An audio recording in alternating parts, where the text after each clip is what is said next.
Nimemsikiliza Waziri Mkuu wa Jamhuri ya Muungano wa Tanzania akiwa kwao Iramba,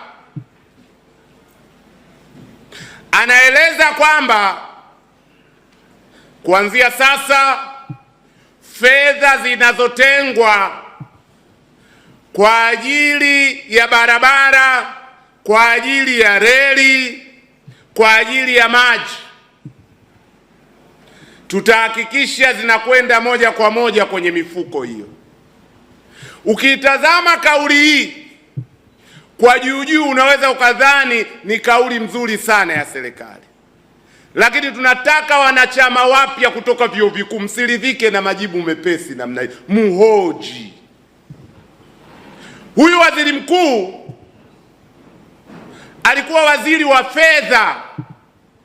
Bunge lilipitisha sheria inayosema fedha ambazo nyingi zinakatwa kwenye mafuta, kwa kutambua barabara nyingi zimeharibika, kwa kutambua wananchi vijijini wanahitaji maji, kwa kutambua kuna uwekezaji mkubwa katika reli, fedha hizo kwa Kiingereza ziwe ring fenced, zisiguswe na yeyote, zipelekwe moja kwa moja zikajenge sekta hizo nilizozitaja. Waziri mkuu akiwa waziri wa fedha, sijui kwa maagizo ya nani, wakaamua fedha zile zisiende kwenye maji, zisiende kwenye reli, zisiende kwenye barabara. Fedha hizo wazipeleke wanakojua wao. Leo hii aliyeivunja ile sheria ndio anatoka hadharani anasema kuanzia sasa fedha zitakwenda moja kwa moja. Nimehoji ndani ya bunge na ninarudia tena hapa, hatutaki majibu mepesi, tunataka mambo matatu.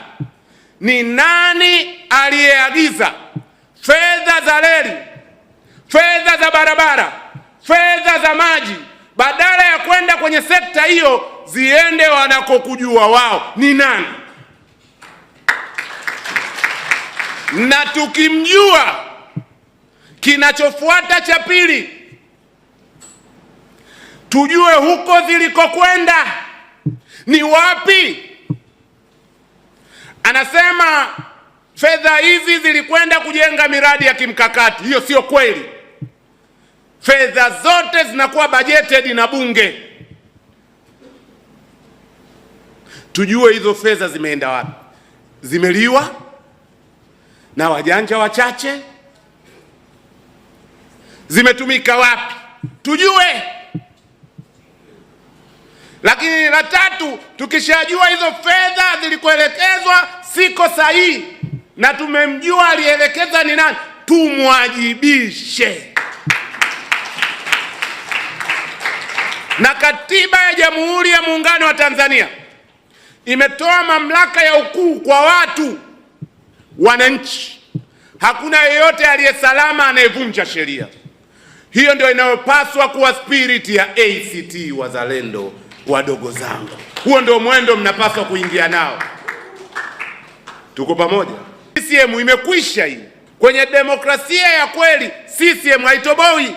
Yaani CCM imefikishwa pahala wanabebwa kama watoto wadogo. Mtu unapata ushindi ambao hata hujui umepatikanaje. Mimi nawauliza nyinyi wadogo zangu, zamani ile kulikuwa na wizi wa kura. Nawauliza nyinyi, kinachoendelea sasa, sisi mmewaona hata wakishangilia mitaani. Ushawahi kusikia hapa mbunge kashinda saa hizi kuna shangwe? Umeshawahi kuona? CCM wenyewe wanashangaa. Muulize CCM yoyote, hizi 98% hizi mmezipataje? Hawajui. Na mimi kuna watu huwa wananiambia, wewe Ado, wewe si umetangazwa, wewe umeshinda, si inabidi utulie ufurahi? Jibu langu huwa linakuwa ni moja tu. Mimi ni mwana mapambano. Mimi ni mwana demokrasia. Nimeijenga kwa mfano Tunduru for 10 consecutive years na kwenda Tunduru. Mimi ni mbunge wa wananchi wa Tunduru. Ninalijua hilo moyoni mwangu. Kwenye uchaguzi wa uhuru na wa haki mimi sipasi hata kupiga kampeni kali pale Tunduru. Lakini ukweli utasemwa, mimi nimetangazwa ubunge kwa sababu kuna mtu ameamua tu nimpe Ado, nimnyime Zito, nimpe fulani, nimpe fulani. Ndio ukweli wenyewe. Sasa nisiuseme huo? Yaani huo nisiuseme, nitakuwa sio mwanademokrasia. Moja, mimi ni kipenzi cha Wanatunduru. Hiyo no doubt. Lakini la pili, na hilo halina ubishani, yeyote anayeingia Tunduru, ukiingia tu unapata harufu kwamba sasa nipo kwenye himaya ya ACT, nipo himaya ya Ado. Alikuja Tundu Lissu pale Tunduru, alikuja na Salum Mwalimu akiwa mgombea mwenza pale Tunduru. Akikaa ndani kwenye mashauriano anaambiwa, hapa tukitaka tuende sawa, hata kama hatuna ushirikiano na ACT, hapa tumuunge mkono nani hapa? Ado. Ndio mambo yatakwenda vizuri, ya kwake na ya kwetu. Tunduru tumeifikisha hapo. Ndio anakwenda jukwani anasema katika hili tuko na Ado, au sio jamani? Na rekodi zipo. Sasa mtu ambaye nimejenga jimbo kwa uwezo huo, nisiseme ukweli kwamba kuna watu wachache tu wanaamua nani ashinde nani asishinde. Na we need to stop that. We need to stop that. Na tunaliondosha hilo kwa kusema ukweli kwamba wewe bwana fulani uliojipa mamlaka ya kuamua nani awe diwani, nani asiwe diwani, nani awe mbunge, nani asiwe mbunge, nani awe rais, nani asiwe rais, wewe unafanya uhaini kwa taifa hili kwa sababu umepora mamlaka ya umma. Na kama kwa kusema ukweli huo una mtu asema atakukuta, niko radhi anikute yoyote, more than ready. Sabura yangu mimi ni mshindani. I like democracy. Napenda demokrasia. Nijenge chama, nijenge ushawishi, pa kushinda nishinde, pa kushindwa nishindwe. Hiyo ndio kitu mimi napenda. Na inshallah siku isiyo mbali CCM itadondoka kwa sababu imekwisha kabisa. Tuendelee kupeleka moto namna hii. Na ukombozi utaletwa na majenzi. Nyinyi hapo vijana wa vyuo vikuu, sio mwingine. Na mimi nawaambia tunakukabidhini chama hiki, kipelekeni mnavyotaka nyinyi nondo. Sisi tulio mbele, maana mimi ndio nishakuwa 40 tena, miaka 40. Mkiona spidi yetu inachelewa, tusukumeni. Kipelekeni hiki chama jenzi.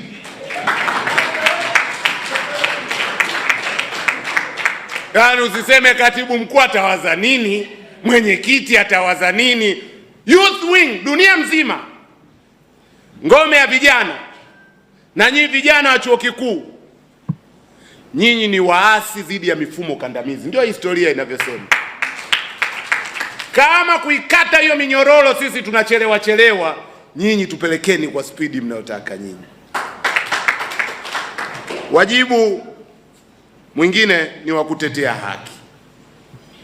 Teteeni haki bila ubaguzi. Teteeni haki za makundi yote.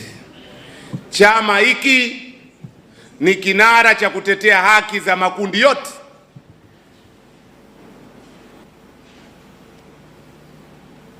Ni mwana CCM, au sio? Ni mwana CCM. Lakini tunamtetea, lakini ni nani? Mwana CCM.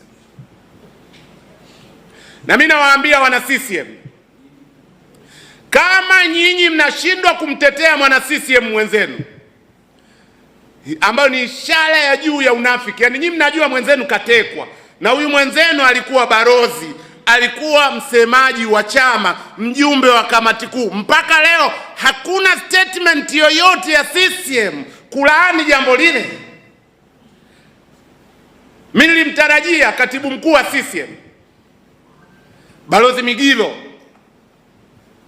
kule kuishi Umoja wa Mataifa, kukaa kwenye chombo chenye dhamana ya haki za binadamu duniani. Nilidhani yeye ataleta nafuu kidogo, kumbe CCM bwana, ukishaingia mule ndani hata uwe na nafuu gani, na wewe unakuwa kwisha habari yako. Leo hii hakuna kauli ya Balozi Migilo, hakuna kauli ya yoyote kupinga kutekwa kwa Humphrey Polepole. Matokeo yake, kauli ya kwanza ya katibu mkuu wa CCM, muwe mnafuatilia habari, ni kauli ipi? Kauli amekaa na waandishi anaongea, ni kauli gani? Ni kauli ya kupongeza vyombo vya ulinzi na usalama kwa yaliyofanyika Oktoba 29. Ndio kauli rasmi, kauli ambayo mimi ilinisikitisha sana na ikanipotezea matumaini kabisa kwamba sasa ikishakuwa umeingia CCM hakuna nafuu yoyote itayopatikana. ACT Wazalendo inapaswa kuwa ndio chombo cha hayo matumaini. Hawa watu ambao hawezi kuteteana wenyewe wataweza kuwatetea wakulima?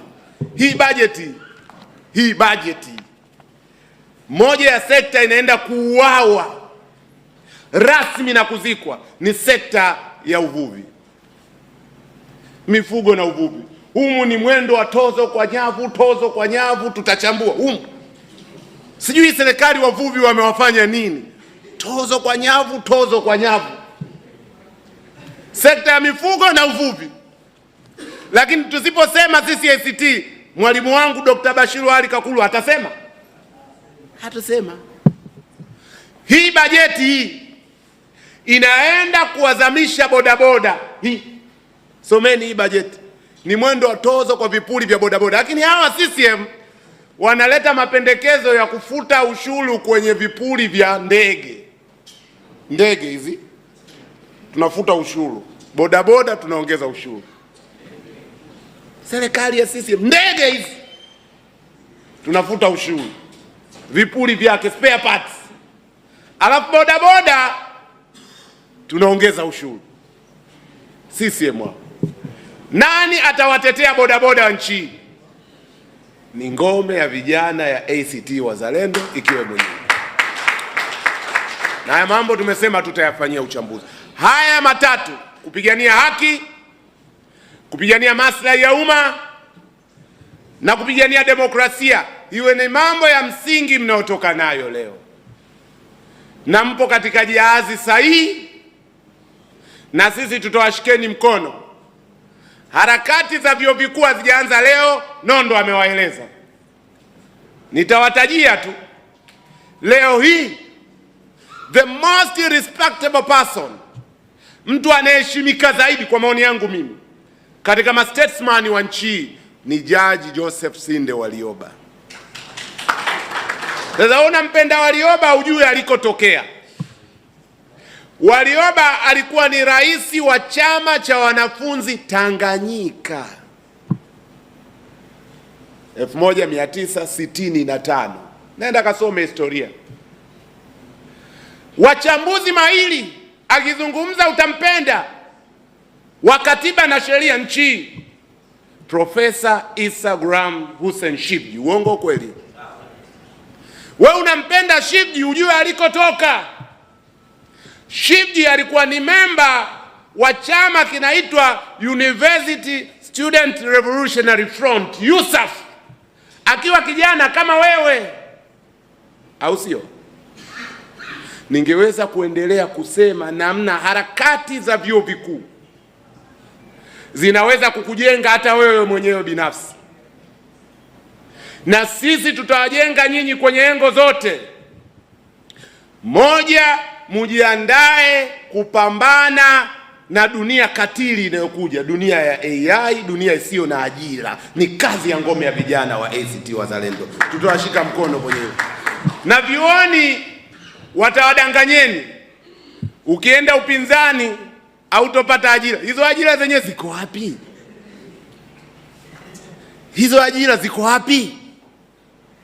Yaani wewe graduates zaidi ya 100,000 wameshahitimu, wako mtaani, ajira hakuna. Alafu CCM inasema ukiwa na kadi ya CCM utapata ajira. Hawa jamaa tuwakabe koo, tupambane nao mpaka wajenge uchumi shirikishi unaozalisha ajira. Hapo ndio tutafanikiwa, sio uchumi unaokuwa kwenye makaratasi. Kwa hiyo wadogo zangu, mimi nashukuru sana. Kwa maslahi ya muda nitaishia hapo kwa leo. Mwanga Fashion anahusika na uuzaji wa jezi mbalimbali. Utapata jezi zote kali kuanzia za ndani mpaka jezi za Ulaya. Lakini kwa wale pia wapenzi wa T9 utapata kwa Mwanga Fashion pamoja na jezi za sport. Fika kwa Mwanga Fashion uweze kujipatia jezi zako kwa bei poa kabisa. Zinapatikana kwa jumla na reja. Mwanga Fashion anapatikana katika mji mdogo kabisa wa Katoro, soko la Kariakoo, mtaa wa Msikitini.